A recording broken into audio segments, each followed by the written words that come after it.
Executive Coaching: Practices and Perspectives by Katherine Fitzgerald and Jennifer Garvey Berger. Hi everyone. Today I am going to review the book, Executive Coaching: Practices and Perspectives by Katherine Fitzgerald and Jennifer Garvey Berger. Executive Coaching Perspectives.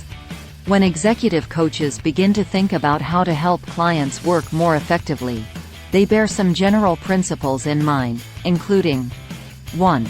A behavior that once contributed to a person's survival and success may become overdone by being used too frequently, too intensely, or in too many situations, causing the person to stop using other, more functional skills. 1. A coach can help a client understand that changing these overdone weaknesses can lead to more productive behavior. 2. Persistent behaviors most likely have a positive purpose. 3. An outdated view of oneself can lead to inappropriate behaviors. 4. Listen to the executive, or client, and begin where the client is. Use and build on the client's ideas and act as a bridge to missing concepts. 5. Think of changes as hypotheses that you have to test out empirically. To establish rapport with clients, it is important to understand how they see the world and to discover their goals and what they care about. Executive coaches can apply a relatively new field of study, the development of complexity of mind in adults, to coaching. To support executives effectively, coaches need to understand the many different worlds they may inhabit. A good coach has to sense the key corporate issues affecting the executive and understand how the executive and others in the organization see those same issues. For maximum success, executive coaching should be aligned with executive development strategy that is firmly grounded in your company's business strategy. Coaches must distinguish between subject and object. Things that are subject are an unquestioned part of oneself, such as a personality trait, assumption about the world, behavior, or emotion. However, things which are object are more separate and can be considered, questioned, shaped, acted upon after deliberation and changed. Coaches help executives make the subject-object shift, so they can work on identifying and making necessary changes. The coach's first step is to name the subject, to make the individual aware of it.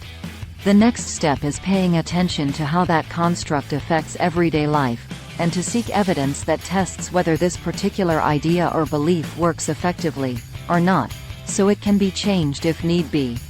Executive coaches support their clients by recognizing, enhancing and leveraging their strengths and by identifying and enhancing their knowledge and skills in relevant developmental areas. Coaches must be reflective practitioners, aware and tuned in to their own methods. With this awareness, coaches can recognize their own limits. As a part of organizational and management development, a coach needs to be aware of his or her own methods and to be deliberate in his or her approach. Coaches who recognize the limits of their methods can treat them as a set of hypotheses to be continually tested and revised. The coach is his or her own primary instrument. Thus, personal qualities must be part of a coach's model. A coach who uses transparent methods can create better partnerships with clients, because both parties can influence the methods used. By being truly reflective, coaches become aware of their own filters for finding meaning in coaching interactions and conscious of their own assumptions, methods and tools. Such reflection is helpful when combined with theories about individual differences, such as provided by the Myers-Briggs Type Indicator (MBTI) inventory. Managing executive coaching in organizations.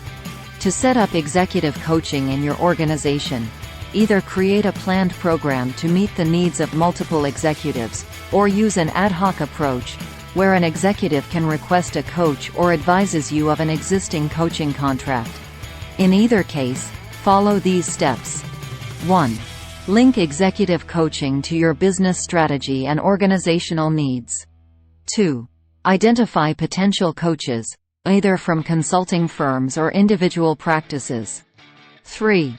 Screen potential coaches to be sure they have the skills you need. 4. Make your selections based on the candidate's range, which includes training, career history, personal characteristics and style. 5. Bring the coaches, or coach, up to speed by informing them about your organization and your key individuals, through a group or individual orientation. 6. Match the executive to the coach by considering personal chemistry and expertise. 7. Schedule one-on-one meetings, where executives learn more about the coaches and get an overview of each prospect. 8. Keep the coaching engagement on track, so it stays focused on the goals set for the coaching process. 9. Check in periodically throughout the coaching process. 10. Measure the results to see if coaching has been successful. 10.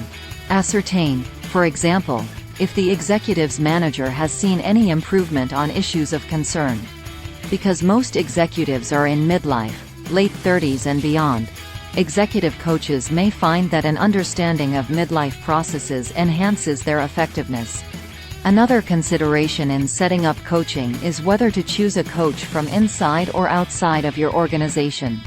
An internal coach has the advantage of knowing the corporate culture, but an external coach may do better if your company has major political cleavages and conflicts. Choose based on your situation. An external coach is preferable if your organization has a strong cultural bias toward outside experts or a need for specialized coaching beyond the skills of your internal coaches. Alternatively, internal coaches are better when in-depth knowledge of your industry and corporate culture are needed. They can be more cost-effective and can optimize the coaching process by linking it with other human resource functions, such as training, organizational development and employee relations. Seek a coach who has the right skills and who starts with a warm personal chemistry with the executives he or she is coaching. The in-depth executive coaching approach adds 5 unique elements to the typical coaching process. The psychologist coach, collection of current personal life data, examination of personal history, exploration of emotions and increased self-awareness. Things can go wrong in executive coaching, so if you are managing that process, be careful. Most major errors occur when coaching isn't well managed or isn't in line with other organizational goals and processes. Common errors include: 1. Failure to align coaching with business strategy. 2. Failure to identify organizational problems. 3. Failure on the part of executives to be open to feedback and coaching. 4. Failure to select the right coach. Through executive coaching, a leader can be more effective, as an individual, in guiding the execution of strategy. Furthermore, given the positions these individuals occupy in their organizations, coaching can also affect the formation of strategy. Not every coaching arrangement will result in complete success. Rather, success and failure in coaching occur on a continuum from complete success to total failure. Be prepared to face up to your failures when they do occur and look on them as ways to grow and develop in the future. Ideally, coaching will create a safe space in which the person being coached can recognize fears and look beyond them, and will help executives, whether introverted or extroverted, overcome the problems of isolation that often accompany leadership. Executive coaching practices. Since coaches usually work with clients at midlife, in their late 30s or older, they should understand the midlife process and use strategies to support clients who are at that phase. During the midlife process, people gradually expand their sense of self to include any neglected, disowned, and rejected parts, and they incorporate those areas of their inner selves that they put aside in the process of moving through life's first half. The result is a focus on integration and wholeness. Unless coaching is clearly linked to business strategy, goals, and outcomes, there is the real risk that the hard work of both coach and executive will be directed toward goals that are irrelevant to organizational success, however personally important they may be to the person being coached. In midlife, people also rebalance their cognitive approaches, the way they perceive and judge. Perception can be based either on concrete senses or on intuition, whereas judgment can be based either on a process of thinking and logic, or on feelings and emotions. In the first half of life, people tend to emphasize one preferred perspective, either concrete and logical, or intuitive and emotional. But people develop more in the second half of life, and their neglected perceptual areas grow. For example, you might expand your intuitive and perceptive abilities after midlife.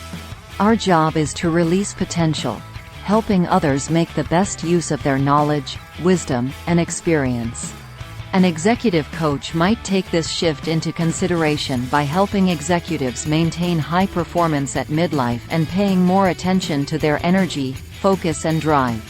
A coach might also help a midlife executive articulate decisions about the future and pursue the search for personal meaning. Fear, especially unrecognized fear, keeps people from expressing that which is best in themselves. Some coaches use an in-depth approach to help clients consider how their current personal life and personal history influence their behavior. To work in this area, a coach would extensively interview you and would conduct psychological testing. The process might include interviews with others close to the client. A coach who looks at an individual's life and motivation in this context can provide information that clients can use to understand themselves better, build more flexible behavioral approaches, and lead life more consciously. The goal is to provide a greater alignment of head and heart. The basic components of this approach include: 1. Conducting in-depth interviews as a psychologist coach. 2. Gathering current personal life data, such as through interviews with the executive's family members and friends. 3. Examining the executive's personal history, including significant childhood events. 4. Looking for behaviors that have outlived their usefulness. 5. Exploring how the emotions influence the person's behavior. 6. Increasing self-awareness, to make new opportunities for change available. A coach taking a more therapeutic approach also can use adult developmental theory to help senior executives become more effective. This method, which applies the principles of adult development and learning to leadership development, is based on constructive development psychology. It examines the way human thinking capacities develop from childhood, based on the view that people actively build or create meaning based on their experiences. In other words, people actively construct or co-construct, through interaction with others, their own psychological realities, which change and develop at different stages of life. To explore this approach, coaches use a four-step process called the developmental coaching dialogue. The four interactive, overlapping steps are: ask for meaning, build a new perspective, create a bridge, and develop action. Coach to your business strategy. Linking executive coaching to business strategy is particularly crucial. If coaching isn't tied specifically to the results the company wants to achieve, the executive coaching program faces the danger that a coach and an executive will work hard for a long time pursuing goals that help the individual, but not the organization. With careful management and good linkage to institutional goals, coaching can benefit both the executive and the company. Coaching should focus on work directly related to organizational goals, such as developing specific skills, building job performance, or developing future capabilities. Coaching can fit an individual executive's agenda while pinpointing areas directly related to strategy. A coach might even be a sounding board for executives who want to examine the feasibility of several potential strategies. Coaches can help executives adapt to the new view that companies and marketplaces are complex adaptive systems, and as such need to explore broad strategic patterns that reach within and across industries. Takeaways. 1. A good coach recognizes issues affecting a client and understands how others see them. 2. Coaches need to be aware of their own skills, methods, and limitations. 3. Executive coaches generally work with midlife clients, so they should understand the developmental processes affecting people in midlife. 4. Analysis of cognitive processes illuminates how people relate and make decisions. 5. Variances in cognition include differences in perception, being more concrete or intuitive, and in judgment, being either logical or emotional. 6. Extensive interviews can help clients see how their histories affect their actions. 7. Use the developmental coaching dialogue to help individuals think about the meanings of their interactions and to build a new perspective shaping future actions. 8. Link executive strategy to your business strategy and organizational needs. 9. In choosing a coach, look at the coach's skills, training and style, and at the coach's personal chemistry with the executive to be coached. 10. Consider whether an external or internal coach is better for your organization. Please like, share and subscribe for more videos. Thanks for watching.